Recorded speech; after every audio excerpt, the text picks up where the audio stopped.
Olá amigos, tudo bem? Meu nome é Rodrigo Otávio, sou professor de Geografia. Falo aqui em nome da Universidade Aberta Leonel Brizola e venha fazer parte dessa nova história. Bem galera, olha só. O que eu proponho para vocês hoje é falar de energia e as mudanças climáticas. Energia é tudo. O nosso corpo precisa de energia e o nosso planeta não é diferente. Sendo assim, você vai perceber que desde a era pré-industrial, nós temos matrizes energéticas. Diferente, obviamente, da atual, mas temos matrizes energéticas. Por exemplo, nós temos antes da indústria, nós tínhamos como principais matrizes energéticas a força humana, a força dos ventos, a força das águas e a madeira, quando você, obviamente, queimá-la. Já com a era industrial, você vai perceber que essa revolução energética, porque houve uma revolução energética, vai se apoiar nos combustíveis fósseis. O carvão mineral no século XIX, o petróleo e o gás natural já no século XX. Sendo assim, hoje nós temos a chamada tríade dos combustíveis fósseis. Tríade, senhores. 3. Petróleo, gás natural e carvão mineral. Muitos chamam eles de cavaleiros do apocalipse. Outros chamam cavaleiros da revolução. Então vamos ver cada um desses 3 combustíveis fósseis, a sua importância e os males que eles podem causar à natureza. Olha só, essa tríade dos combustíveis fósseis hoje representa cerca de 90% de toda a matriz energética mundial. 90%. Ou seja, não precisa ser nem professor de matemática para você raciocinar comigo aqui agora, que faltam apenas 10, que é distribuído para as outras matrizes energéticas. Petróleo. O grande petróleo. Eu costumo dizer que o petróleo é o sangue do mundo. Ele se consolidou nas últimas 4 décadas, porém sofreu instabilidades por conta das crises que aconteceram no Oriente Médio. O pau quebra no Oriente Médio e assim a produção ela fica prejudicada. E os preços muitas vezes foram para o espaço. Faltou combustível, por exemplo, na bomba, porque o petróleo não chegou, por conta dessas instabilidades.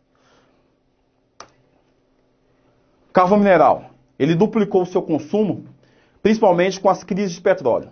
Na ausência de petróleo, vamos utilizar carvão. Isso é uma coisa óbvia, certo? E pelo seu forte crescimento que aconteceu na China. A China, gente, é a maior detentora de carvão mineral do planeta. Não é à toa que é o país atualmente que mais polui no mundo, certo? E gás natural. O seu consumo aumentou principalmente por emitir menores emissões de gases de efeito estufa. Entenda, olha só para essa sigla aqui, galera. GEE, gases de efeito estufa. Beleza? Bem, segundo alguns analistas, a história dos combustíveis fósseis pode ser dividida assim, em ciclos. Nós tivemos os ciclos dos sólidos, os ciclos dos líquidos e os ciclos do gás, respectivamente, carvão e madeira, petróleo e gás natural. Outras fontes, tá, que estão dentro daqueles 10% que eu falei no início para vocês, porque 90% está com os combustíveis fósseis, 90% está com a tríade. Os outros 10% estão divididos, por exemplo, com as hidrelétricas e o nosso país, o Brasil, ele é um dos maiores utilizadores dessa fonte, até porque, se a gente pegar as nossas condições naturais, os nossos rios, nós temos muitos rios de Planalto e são, obviamente, muito importantes para esse tipo de energia. Então o Brasil ele tem um destaque mundial nisso porque ele, obviamente, ele aproveita o que tem. Já a energia nuclear, que é tão contestada, daqui a pouco eu vou falar melhor sobre ela, ela começa a decolar a partir da década de 70. Porém, sofreu forte oposição dos movimentos ambientalistas que entendem que, quando há vazamento de energia nuclear, as consequências elas são incalculáveis. Tudo bem? Falando da energia nuclear, gente, por que muitos contestam? Por que os movimentos ambientalistas são contra? Principalmente por conta dos acidentes, os acidentes que já ocorreram. Ocorreram quatro grandes acidentes, certo? O Three Mile Island, nos Estados Unidos, em 1979. O Césio 137, em Goiânia, 1987. Chernobyl, o mais famoso de todos, o mais perigoso de todos, o mais preocupante de todos. Ucrânia, 1988. E o mais recentemente, há 5 anos atrás, Fukushima, 2011. Aqui nós temos algumas imagens. Um reator nuclear soltando em Three Mile Island, na Pensilvânia, soltando a tão perigosa fumaça radioativa. O acidente do Césio no ferro velho, a história, contando rapidamente para vocês aqui, esse é o único acidente, inclusive, gente, único acidente nuclear fora de uma usina nuclear no mundo. Todos os outros acidentes nucleares, eles aconteceram em usinas nucleares. Este, que aconteceu no Brasil em 1987, foi o único fora de uma usina nuclear. O que acontece? A história é de dois homens que estavam atrás de ferramentas, de peças, de algo que pudesse ser revendido em ferro velho. Entrar em um hospital abandonado em Goiânia. Esse hospital abandonado tinha algumas máquinas, e uma dessas máquinas que eles encontraram, eles resolveram abri-la. Só que não tinham noção do perigo que é abrir uma máquina dentro de um hospital abandonado. E aí, quando abriram essa máquina, encontraram um pó verde que brilhava no escuro. Como se fosse LED em forma de pó. Né? Conclusão, pegaram esse pó e levaram para casa. Por quê? Ele brilhava no escuro. Chegando em casa, isso aí se tornou uma atração. E aí, o vizinho viu, queria um pouco, a outra vizinha viu, queria um pouco. Daqui a pouco a rua toda estava fazendo como se fosse uma espécie de romaria para a casa dos caras, para terem acesso a esse tão famoso pó que brilha no escuro. Depois de alguns dias, senhores, as pessoas começaram a adoecer, a passar mal, a vômitos, diarreia, dor de cabeça, desmaiar, e aí viram que a coisa era muito grave. Acionaram os órgãos do governo e aí descobriram que aquele pó verde nada mais nada era do que Césio-137, um material radioativo extremamente perigoso. Resultado, dezenas de pessoas mortas, muitas pessoas feridas, e hoje o bairro lá em Goiânia, até hoje é isolado. Então, esse acidente entrou para a história mundial, porque foi o único, repito, fora de uma usina nuclear. Esse aqui foi o maior de todos. O acidente nuclear que aconteceu em Chernobyl, na Ucrânia, ex-república da União Soviética, em 1988. O reator nuclear explodiu.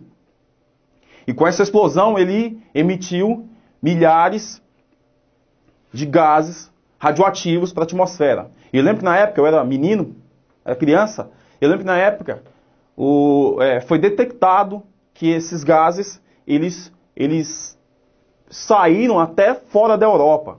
Foi detectado quantidade de gases radioativos fora da Europa. Daí para vocês verem como foi perigoso esse acidente.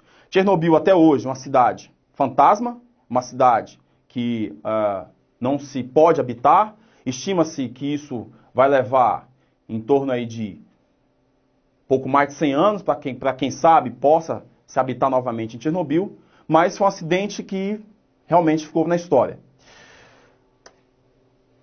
O último grande acidente nuclear foi em Fukushima, 2011, em decorrência do terremoto seguido de tsunami que aconteceu no território japonês. Todos nós sabemos que o Japão ele é cortado por 3 placas tectônicas. Esses movimentos que essas placas tectônicas executam diariamente, diariamente provocam terremotos no Japão, só que muitas vezes são terremotos que não causam grandes estragos, ou são terremotos que as construções, a arquitetura e a engenharia japonesa suportam, então não é divulgado. Só para vocês terem noção, o território japonês convive atualmente com mais de 1.000 tremores anuais, 3 tremores por dia. Só que esse último grande terremoto, que aconteceu em Fukushima em 2011, ele chegou a uma escala de 9, lembrando que a escala Richter vai de 1 a 10, chegou a 9, e ele foi o epicentro dele, foi sentido no fundo do mar. Então gerou uma ondas gigantes que entraram para o nordeste do território japonês, onde Fukushima, por exemplo, está localizado, e essas ondas gigantes, elas acabaram por causar defeitos nos motores que refrigeravam os reatores. E com esse defeito que foi causado nesses refrigeradores, os reatores superaqueceram e explodiram. Alguns analistas dizem que alguns reatores até hoje estão superaquecidos no Japão, na usina nuclear de Fukushima, e os japoneses ainda estão tentando resfriá-los. Então, ou seja, não é algo simples, não é algo que você vai lá e consegue amenizar a temperatura com medidas paliativas. Não é. É algo que os japoneses até hoje estão lutando. Então daí vocês tiram o quanto isso é perigoso. Ótimo. Existem outras fontes energéticas que são classificadas como fontes energéticas alternativas.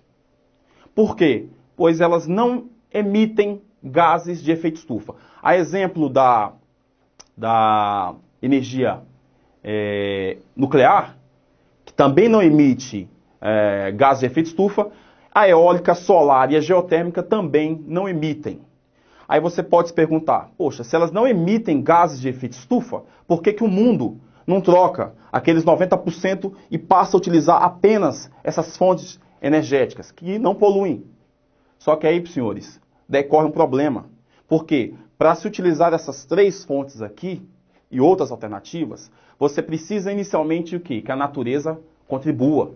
Nem todos os lugares do mundo você tem ventos, energia, uma insolação e energia retirada da terra com facilidade, em quantidades que deem para gerar energia.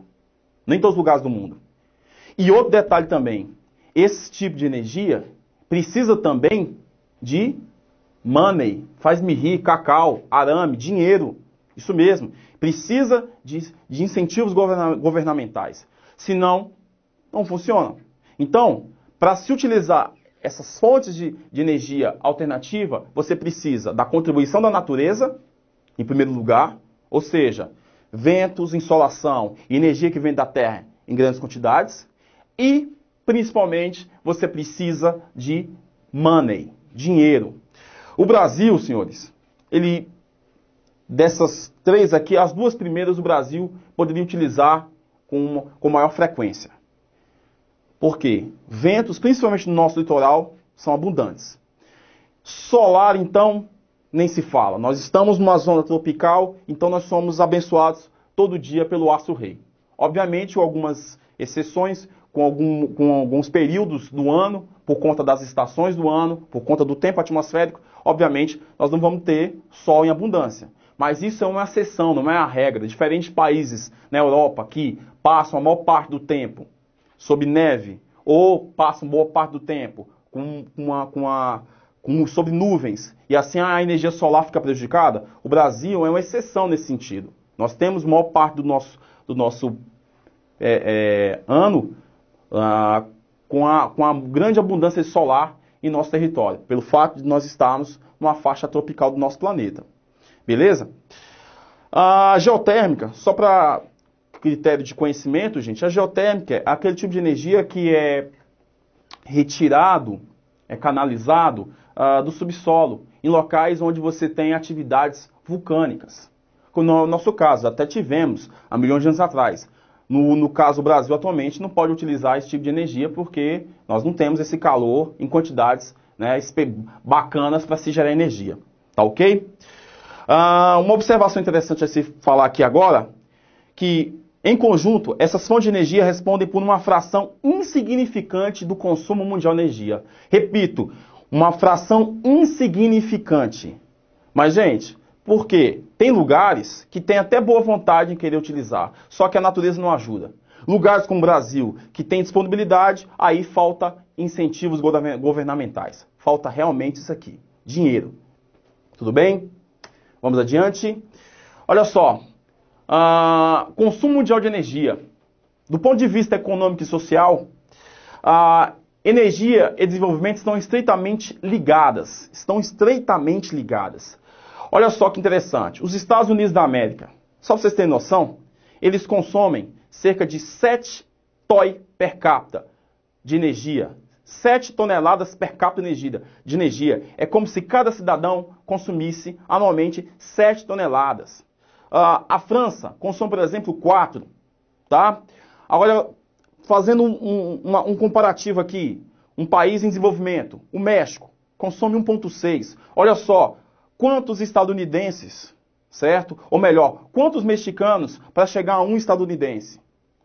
O Brasil, por exemplo, consome 1,2. E a Bolívia? A Bolívia, gente, consome 0,6. Quantos bolivianos seriam necessários para chegar ao estadunidense? Então, quando ele diz que, do ponto de vista econômico e social, a energia está estreitamente ligada ao consumo, isso tem toda a razão. A regra é, quanto mais desenvolvido for um país, mais energia ele vai consumir. Tá ok?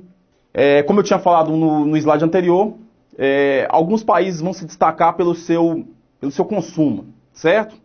A China não é um país desenvolvido. Se a gente for pegar a classificação, pegar o PIB chinês, ele é o segundo maior, é verdade. Mas quando você analisa o critério socioeconômico, a China, no IDH, ela está para lá da 90ª posição.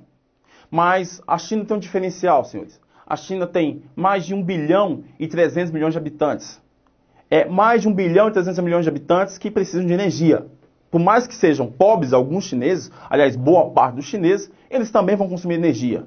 Agora, os Estados Unidos, que tem uma população 3, 4 vezes menor do que a China, ela é um dos maiores consumidores. Então você percebe que existe, de certa forma, uma desigualdade no consumo energético mundial. Os Estados Unidos, mesmo não tendo uma população tão numerosa como a chinesa, consome até tanto quanto os chineses. Então existe essa desigualdade. Se nós formos analisar, por exemplo, países africanos, aí você vai ver a disparidade ainda maior. Você vai perceber que países africanos, eles consomem pouca energia comparada aos Estados Unidos. Aí entra a questão também, como eu falei para vocês, do ponto de vista socioeconômico. Do ponto de vista socioeconômico, os africanos estão bem lá atrás. Tá? Estão lá na zona de rebaixamento, se a gente fazer uma comparação com o futebol. Beleza? Olha só que interessante. As matrizes nacionais refletem as estratégias energéticas de cada país. Ou seja, as decisões políticas sobre produção, consumo e importação de energia. Ou seja, as matrizes nacionais, gente, eles vão refletir o que de fato é qual é o interesse do país. Os Estados Unidos já vem com a política já há décadas de investir nos combustíveis fósseis. Por quê? Primeiro porque eles dominam as jazidas petrolíferas pelo mundo afora. São os maiores compradores, por exemplo, de petróleo do Oriente Médio. São os maiores compradores de petróleo da América Latina. São os maiores compradores de petróleo do mundo. Então essa facilidade que eles têm em chegar a essas jazidas reflete a política energética. É óbvio que com as últimas décadas e por conta das conferências ambientais, que os meus colegas estão trabalhando com vocês aqui nesses vídeos, você percebe que está tendo uma mudança de postura. Ainda de certa forma devagar, paulatina. Não é uma mudança de postura imediata, até porque é meio difícil mesmo. Anos e anos, décadas e décadas, trabalhando com uma fonte energética, é meio complicado de uma hora para outra você falar, não vamos abandonar o petróleo e vamos começar a utilizar a sua energia limpa. Isso é praticamente impossível. Mas ainda, senhores, se você chegar nos Estados Unidos, você vai perceber que ainda a tecnologia, que eu falo quando se fala, por exemplo, em automóveis, ainda é aquela tecnologia antiga que quer utilizar gasolina, que é um importante derivado do petróleo. Beleza? Bem, falando de matrizes energéticas por país, os Estados Unidos têm como principal matriz os combustíveis fósseis e também a nuclear, tá? Desempenha um importante papel de destaque a energia nuclear nos Estados Unidos. Mas eles ainda se apoiam forte e firmemente nos combustíveis fósseis. A China. Gente, a China, quando descobriu que possui as maiores jazidas de carvão mineral do planeta, é óbvio que ela não abriu mão. Todos criticam os chineses pelo fato de utilizar uma fonte de energia extremamente suja. Dos três, o que mais polui é o carvão mineral, mas os chineses alegam que agora que eu cheguei na festa, vocês querem desligar o som? Isso não é válido. Eu não concordo com isso, eu quero aproveitar da festa. Ou melhor, agora que eu comecei a crescer, agora que eu comecei a me desenvolver, gente, nos últimos 20 anos, não existe um país para aquecer mais que esses chineses. Esses caras reinventaram a roda. Então, eles alegam que, agora que eu comecei a desenvolver, eu tenho que pensar no meio ambiente? Eu tenho que parar de utilizar minhas jazidas de carvão mineral? Não, não é justo. Vocês passaram aí 200 anos se aproveitando da natureza, poluindo, agora que eu posso fazer a mesma coisa. Vocês vêm me dizer que eu tenho que pensar no meio ambiente? Os chineses, eles utilizam esse argumento. Então, obviamente, eles sofrem muitas críticas. Agora, se eu sou chinês, talvez eu pensaria dessa forma também. Agora que eu posso, né, crescer, vocês querem me brecar? Não é justo. Tá certo? Eles também possuem, gente, os chineses, a maior usina hidrelétrica do mundo, tá? Superando a nossa Itaipu, que por muitos anos ficou em primeiro colocado. Eles têm a Três Gargantas, que foi concluída em 2008. E detalhe, quando você pensa em geração de energia, quem ainda gera mais energia é Itaipu. Mas por quê? Porque funciona no seu limite. A Três Gargantas, na China, não está funcionando no seu limite. Ela ainda, pela necessidade energética, pela demanda, que ainda ela não teve a necessidade de colocar todas as suas turbinas para funcionarem. Se ela passar a colocar todas as suas turbinas para funcionarem, aí sim, ela vai superar Itaipu também na geração atual de energia. Tudo bem? A França utiliza energia nuclear, certo? E ela entende que atende às suas necessidades. Até porque a França não é como nosso território, que tem uma disponibilidade de insolação, como nós temos aqui, né? Eles não têm rios volumosos, rios planaltos como os nossos aqui, então eles se viram com o que tem. E o que eles hoje em dia têm para gerar energia é energia nuclear. Sofrem um monte de críticas, mas não estão nem aí para ninguém. E o nosso país, nosso Brasil, como eu já vinha falar para vocês, ele utiliza muita energia hidrelétrica, embora apresente um grande consumo de petróleo. O pessoal acredita que nós, né, eu já escutei de forma equivocada, algumas pessoas dizendo que o Brasil tem a maior parte da sua matriz energética ligado à energia hidrelétrica. Não é verdade. Nós utilizamos como parte da maior parte da nossa matriz energética o petróleo, tá? Que é um importante combustível fóssil. As hidrelétricas, elas têm um importante papel, mas não são a maior parte da nossa matriz. Beleza, senhores? E nós retomamos agora, no início dos anos 2000, o programa de biocombustíveis, certo? O etanol, né? O etanol, ou o álcool combustível, ele passou a fazer parte com mais força nas bombas dos postos de gasolina. Nós tivemos esse programa iniciado nos anos 70, tivemos um problema, né, de que a tecnologia do passado, os carros, eles, no frio, por exemplo, esses carros não pegavam, né? Então muita gente que comprou o carro a álcool com o tempo se arrependeu. E aí o carro a álcool foi sendo colocado de lado, mas aí com a evolução da tecnologia, com o surgimento dos carros flex, esse combustível voltou e o Brasil é um dos pioneiros no mundo em relação a biocombustíveis. Tudo bem? Bem, energia nuclear. Existe toda uma polêmica, como eu falei para vocês lá no início, existe toda uma polêmica relacionada à energia nuclear. Alguns defendem, outros são contra.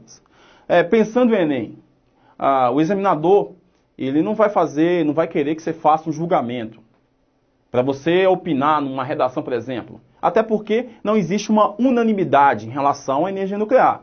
Não existe uma verdade absoluta em relação à energia nuclear. Existem vantagens e desvantagens. Então, é importante você conhecer essas vantagens e conhecer essas desvantagens, tá certo? Olha só, os combustíveis fósseis, estimativa, tá? Estima-se, por exemplo, que o carvão, ele dure ainda, pelas jazidas que já foram encontradas, as jazidas que estão sendo exploradas, e as possíveis jazidas que possam ser exploradas ainda, que ele vai durar cerca de 150 anos. Já o petróleo, 40 anos, senhores. 40 anos, tá? Segundo as estimativas, segundo os estudos, daqui a 40 anos, o petróleo, em algumas jazidas já acabaram, mas em outras jazidas esse petróleo vai começar a secar. E o gás natural, mais ou menos 60 anos. Uma observação importante, essas estimativas não estão levando em consideração as possíveis descobertas de novas. Pode ser que novas jazidas sejam descobertas. Aí sim, nós vamos aumentar esses valores aqui. Então, gente, finaliza aqui essa parte. Espero ter ajudado vocês em algum momento, com alguma coisa, certo? Conto com vocês para um próximo encontro e desejo a vocês muito foco, muita força e muita fé neste momento. Não desistam, beleza? Muito obrigado. Beijão.